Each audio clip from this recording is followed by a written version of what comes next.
Hey friends, how are you today? It is Dominic, and today I wanted to touch on a little bit more. We're talking about the themes, God's name, pure worship, and some history. So today we're going to talk about Nimrod.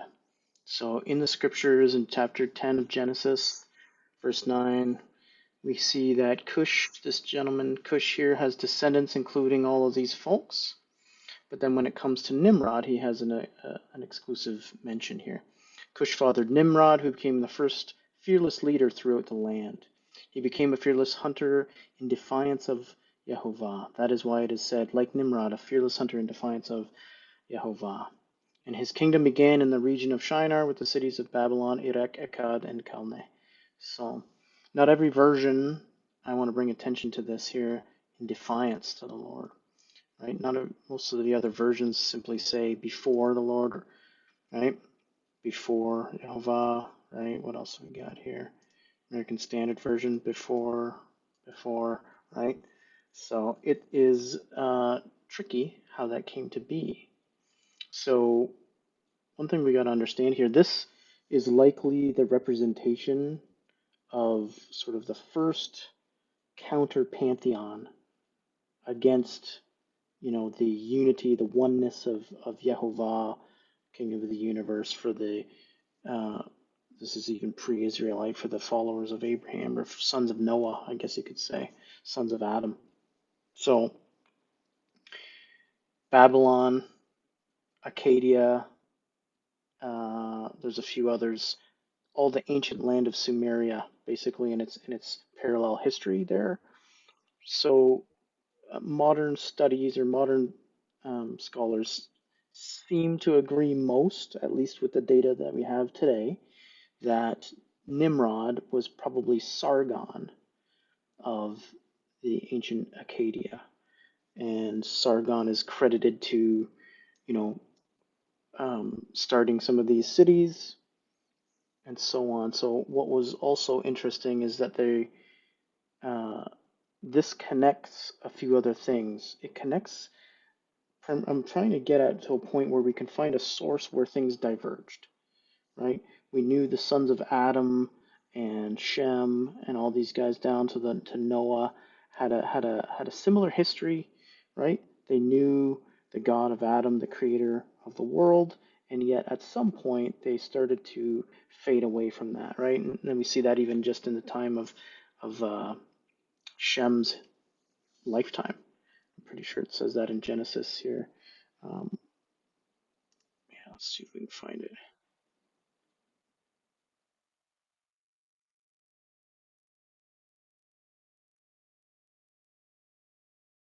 In the days of Noah, right? So where was it? Oh, it was in these days that they started to. I can't find it right now. That's fine.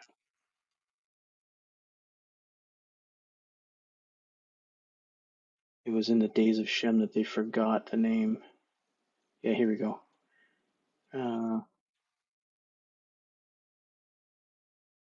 and then was became the call on the name of the Lord. So let's look at this here. Yeah, so Seth fathered a son whose name was Enosh. At that time, profaning the name of the Lord began. So early on, how sad, right? Other versions say calling, began to call upon the name of Yehovah, call upon, right? So I like the ISV. I believe that is true.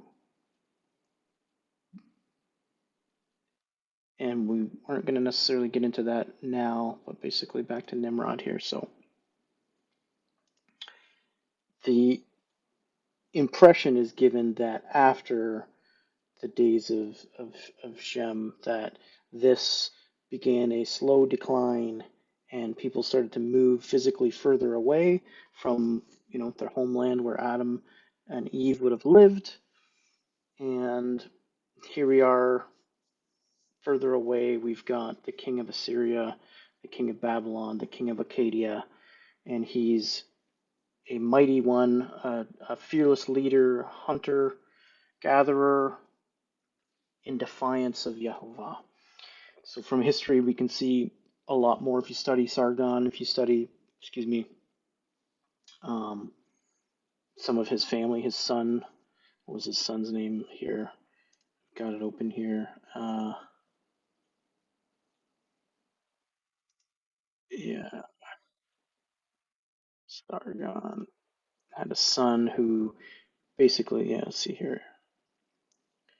Really cool stuff. I mean, take it for what it is. Wikipedia is not the end all be all for his family here. So, yeah, Naram Sin, right? And here we see Inanna, which is Ishtar, and we'll get to that in a second here. But Naram Sin was one of the first ones who, yeah, look at this. So he was the first Mesopotamian king known to have claimed divinity for himself, taking the title of God of Akkad, king of the four quarters, king of the universe. Incredible, right? So it sort of corroborates this slow decay into man puffing themselves up. Inanna is her her other name was Ishtar, her syncretic name where they mixed it.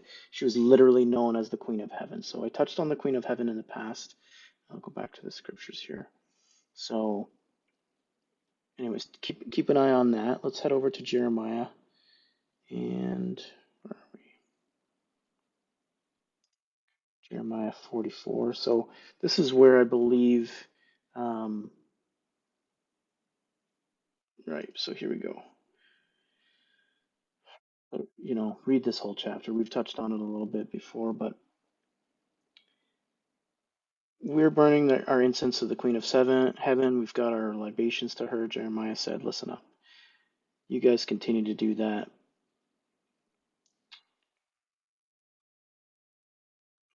Yeah, so here's what God says, right?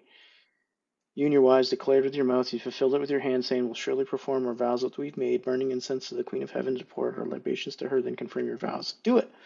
Therefore, all of you of Judah who dwell in the land of Egypt, behold, I've sworn by my great name, says Jehovah, that my name shall no more be invoked by the mouth of any man in Judah in all the land of Egypt, saying, as the Lord God lives, right? So this is, in my opinion, the first evidence that we have where God is actually swearing that he's going to remove his name from the people because of their worship of this God, Queen of Heaven.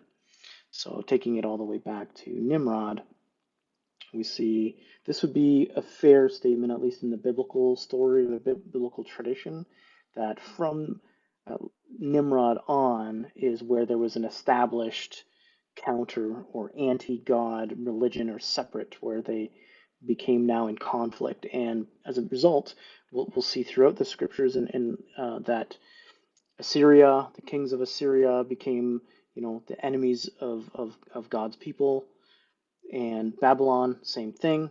And through that, you know, Babylon is also known as confusion. The word Babylon is understand. I believe that comes to confusion. So where all that ties together is this is the origin of where people began to mix, we want to say, other pantheons or other ideas about who is God, what is a God, and start to mix in natural elements and forces as to things that are gods, gods of the rocks, gods of the mountains, gods of the sea, god of the ocean, god of the sky, and we see that type of pantheon and pantheism mixed around and then just spread across basically all the other ancient and largest empires, right? Egypt did it, Greece did it, Rome did it, you know, Samaria, Akkadia did it, Babylon did it. So, and then oftentimes they just kept taking the same gods and they adapted it to this new language or changed a little bit of something to make it what's called syncretized together. And that's why you'll see, especially in Greece and Rome, they've got basically the same pantheons, just in different vernacular and language. So that's a short one today, guys. Just wanted to touch base on that. If you haven't seen it, go dig in and learn about the histories of where we lost our true faith. Walk straight.